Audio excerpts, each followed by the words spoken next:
کی بیٹی کو طلاق دے کے گھر سے نکالنے کی، تو مجھے بتا، طلاق بہت بڑا داغ ہے بیٹی کے دامن پہ. سمجھ رہے ہیں نا میری بات؟ سمجھ میں آ رہی ہے آپ کے؟ طلاق بہت بڑا داغ ہے بیٹی کے دامن پہ. ہاں شاگرد، اگر بیٹی کو دیکھنے والے لوگ دیکھ کے چلے جائیں اور اتنا کہہ دیں کہ لڑکی پسند نہیں، تو اس لڑکی کے رشتے میں کتنی رکاوٹیں آتی ہیں، کوئی یہ بیٹی کے باپ سے جا کے پوچھے. طلاق دینا کسی کی بیٹی کو کوئی کھیل نہیں ہے، گھر سے نکال دینا کوئی کھیل نہیں ہے. یہ درد اس دن پتا چلے گا جس دن کوئی تیری بیٹی کو اپنے گھر سے دھکا دے کے نکالے گا کہ بیٹیوں کی بے عزتی اور ذلت کا درد کیا ہوتا ہے. اللہ اکبر. بیٹیاں بیٹیاں ہوتی ہیں، بیٹی بیٹی ہوتی ہے. کسی کی بیٹی کو اس کی ایسی خطا کہ جو انسان سے عام طور پہ ہوتی رہتی ہے، اس وجہ سے بھی گھر سے نہ نکالو.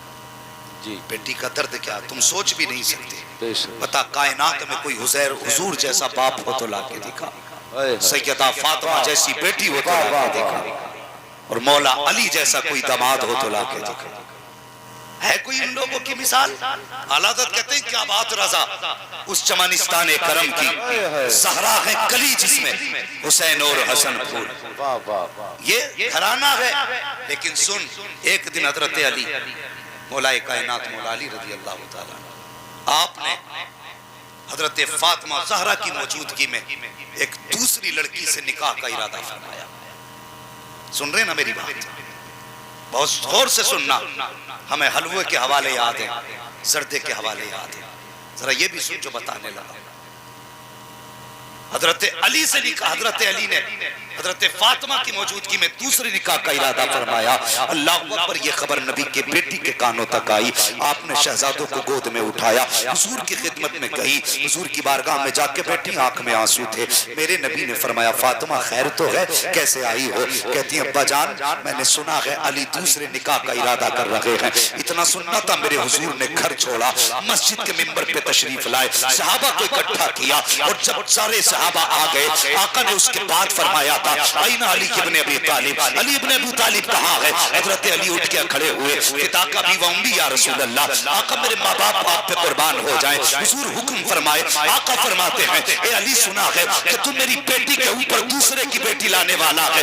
جی یا رسول اللہ آپ نے درست سنا ہے. آقا فرماتے ہیں اے علی ہر شخص کو 4 نکاح کی اجازت ہے، لیکن تجھے فاطمہ کے ہوتے ہوئے کسی دوسرے نکاح کی اجازت نہیں ہے. اور مجھے بتا تو صحیح، اگر بیٹی کے اوپر بیٹی پیغمبر اسلام کو گوارا نہ ہو تو کسی کی بیٹی کو تو دھکا دے کے نکالے، یہ غریب باپ کی ہمت کو کیسے گوارا ہو سکتا؟ نعرہ تکبیر، نعرہ رسالت، نعرہ غوثیت، مسلک اعلی حضرت، فیضان اعلی حضرت، جشن دستار بندی.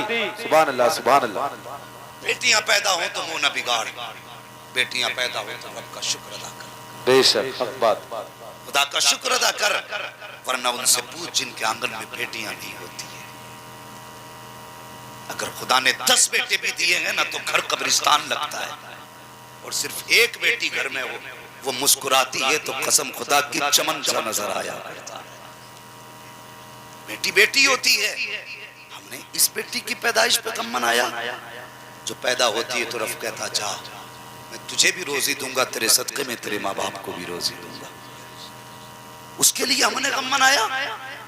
یار یہ پیدا ہوئی تھی تو گھر میں خوشیوں کے چراغ جلتے، یہ پیدا ہوئی تھی تو تمہیں گھی کے چراغ جلانے تھے، لیکن منہ لٹکا دیا ہم نے. ہمیں بیٹی نہیں چاہیے. اور بیٹے مانگنے والوں بیٹے مانگو، تمہارا حق ہے. اس لیے کہ بیٹے مانگنا یہ نبیوں کی سنت ہے دعاؤں میں. میں انکار نہیں کرتا، لیکن بیٹے مانگو، ساتھ میں راتوں کو اٹھ اٹھ کے خدا سے بیٹیاں بھی مانگ لیا کرو. بیٹیاں بھی مانگو خدا سے. اس لیے کہ اگر کبھی تم دیکھنا چاہو تو دیکھنا، جب بیٹے ماں باپ کو نا الگ کر دیتے ہیں، وہ خود الگ بیٹھ جاتے ہیں، پیٹ بھر کے کھاتے ہیں. ایک وقت باپ سے نہیں پوچھتے تو نے کھایا کہ نہیں کھایا. اور اسی عالم میں باپ بیمار ہو جائے اور بیٹے علاج نہ کرائیں، یہ خبر بیٹی کو پردیس پہنچ جائے میرے ابا بیمار ہیں، کوئی روٹی کھلانے والا نہیں، گھر میں 4 بہویں ہیں، کوئی پانی پلانے والا نہیں. خدا کی قسم اس کا گھر اس کی اپنی دنیا ہے، اس کے بھی اپنے بچے ہیں، لیکن خبر ہوتی ہے نا کہ میرے باپ کو کوئی روٹی کھلانے والا نہیں، وہ یار دنیا چھوڑ کے باپ کی خدمت میں آ جاتی ہے، اور باپ کے کندھے پہ ہاتھ رکھ کے کہتی ابا دل تھوڑا نہ کر، بیٹوں نے چھوڑ دیا گیا لیکن ابھی سینے سے لگانے بیٹیاں موجود. سبحان اللہ سبحان اللہ سبحان اللہ. یہ بیٹیاں ہوتی ہیں. زندہ باد زندہ اور باد. سنو، کبھی کبھی بیٹے وہ نہیں کرتے جو بیٹیاں کر جاتی ہیں. بہت گھمنڈ ہوتا ہے نا بیٹوں پہ. اللہ نے 4 بیٹے دیے، اس کے 8 بیٹے، اس کے 10 بیٹے. دعوے کے ساتھ کہتا ہوں بیٹی ایک ہو، بیٹا بھی ایک ہو. اور کبھی عید آئے تب آزمانا. باپ مزدور ہو تو باپ اگر بیٹی سے کہتا نا بیٹی عید آ گئی نئے کپڑے بنا لے، تو بیٹی باپ کا چہرہ دیکھ کے اس کی غربت کی تھکاوٹ کے آثار اس کے ماتھے پہ دیکھ کے کہتی ہے ابا ابھی کچھ دن پہلے کپڑے بنائے تھے، انہی کو پریز کر کے پہن لوں گی، میری عید ہو جائے گی. سبحان اللہ. یہ بیٹیاں ہوتی ہیں. اور اگر بیٹا کہے نا ابا مجھے ایسے ہی جوتے چاہیے جیسے پردھان کے بیٹے نے پہن رکھے تھے، ایسے بیٹے چاہیے جیسے پردھان کے بیٹے نے پہنے تھے، ایسے جوتے چاہیے جیسے فلاں امیر کے بیٹے نے جوتے پہنے ہیں، اور باپ نہ لے کے آئے نا یہی بیٹا جوتے لے کے باپ کے سر پہ کھڑا ہو جاتا ہے. اور ان کے لیے ہم نے بیٹیوں کو لاوارث بنا دیا، جو زندگی بھر باپ کو گالیاں بھی دیتے ہیں، تانے بھی دیا کرتے ہیں، دھکے بھی دیا کرتے ہیں. اور خدا کے واسطے بیٹیوں سے پیار کیا کرو، بیٹیوں سے محبت کیا کرو. کبھی کبھی بیٹی وہ کر جایا کرتی ہیں جو بیٹے نہیں کیا کرتے ہیں. اللہ اکبر. دیکھ کبھی ایک بات اور بتا دو کہ جتنا درد باپ کا بیٹی کو ہوتا ہے نا اتنا درد بیٹے کو نہیں ہوا کرتا. بے شک حق بات. بیٹے کو اتنا درد نہیں ہوتا. اس کی بس ایک مثال سمجھے. کبھی تم نے جنازے دیکھیں گھروں میں؟ جنازے دیکھیں کہ نہیں؟ اگر دیکھیں تو ترکو زبان ہلا دو اور بتاؤ دیکھیں نہیں جنازے؟ جب بولو گے تب آگے بات جائے گی. جنازے دیکھے اور زور سے جنازے دیکھے تو جنازوں پہ بیٹھے ہوئے لوگ بھی دیکھے. سنیں اگر باپ انتقال کر جائے، بیٹے کو خبر ہوا ابا انتقال کر گیا، تھوڑی دیر باپ کے جنازے پہ روتا ہے، باہر نکلے گا، مسالہ کھائے گا، پان کھائے گا، پڑیا کھائے گا، ٹہلنے نکل جاتا ہے، ادھر ادھر لگ جاتا ہے. لیکن ذرا سچ بتانا کسی بیٹی کو باپ کے جنازے سے اٹھتے ہوئے دیکھا ہے؟ نہیں.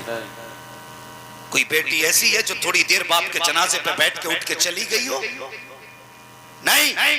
اگر جنازہ 12 گھنٹے بھی رکھا رہے تو بیٹیاں باپ کے جنازے کے سامنے بیٹھی رہتی ہیں. اٹھ کے کیوں نہیں جاتی؟ یا ان کو تھکاوٹ نہیں ہے، یا ان کو بھوک پیاس نہیں ہے؟ اور خدا کے واسطے میری بات دل پہ لکھ کر لے کر کے جانا، بیٹیوں کو تھکن بھی ہے، درد بھی ہے، تکلیف بھی ہے.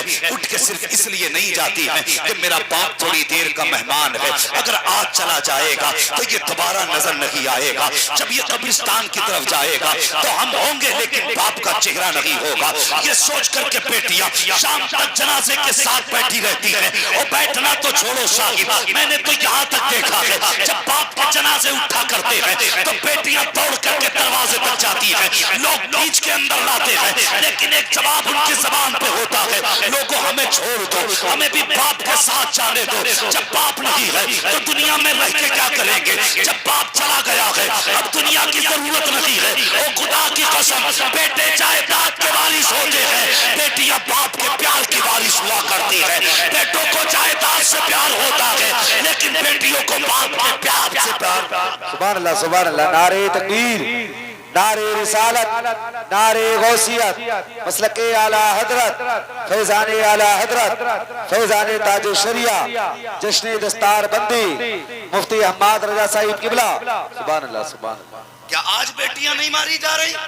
اخبار پڑھو، کل کے اخبار کی ہیڈنگ تھی کہ ایک عورت کو جہیز کی وجہ سے پھانسی لگا کے مار دیا گیا. ایک انسان کی جان اتنی سستی، اور تیری کوڑیوں کی دولت کے بدلے میں تو نے جان لے لی. شرم نہیں آتی؟ آج نکاح اتنے مشکل ہو گئے کہ تیری میری بیٹی ہندوؤں کے بستروں پہ جا کے لیٹ گئی. اللہ اکبر. یہ سچی بات ہے. اگر نکاح آسان ہوتے تو کلمہ پڑھنے والی کسی بھگواداری کے بستر پہ نہیں ہوتی. کسے الزام دیتے ہو؟ آر ایس ایس کو، بجرنگ دل کو، بی جے پی کو؟ نہیں، دل کے پھپولے چل اٹھے، سینے کے داغ سے اس گھر کو آگ لگ گئی، دل کے چل. بے شک حق بات ہے. حق بات دوسرے ذمہ دار نہیں، ہم ذمہ دار ہیں۔ ایک باپ بیٹی جوان ہوتی ہے تو سوکھنا شروع کر دیتا ہے، جی وہ بیٹی جو باپ کے دل کا قرار تھی آج وہ بیٹی باپ کے سوکھنے کا سبب بنی۔ کیوں؟ باپ کو معلوم ہے کہ آئیں گے کچھ دن بعد دولت کے کتے دروازے پہ، کوئی میری بیٹی کی قیمت 10 لاکھ لگائے گا، کوئی 20 لاکھ لگائے گا، کوئی 15 لاکھ لگائے گا، اور جب تک ان کتوں کی جیب نہیں بھری جائے گی کوئی میری بیٹی کو لے جانے کے لیے تیار نہیں ہوگا۔ بے اس لیے باپ سوکھنے لگتا ہے۔ شرم آنی چاہیے ہمیں، حیا۔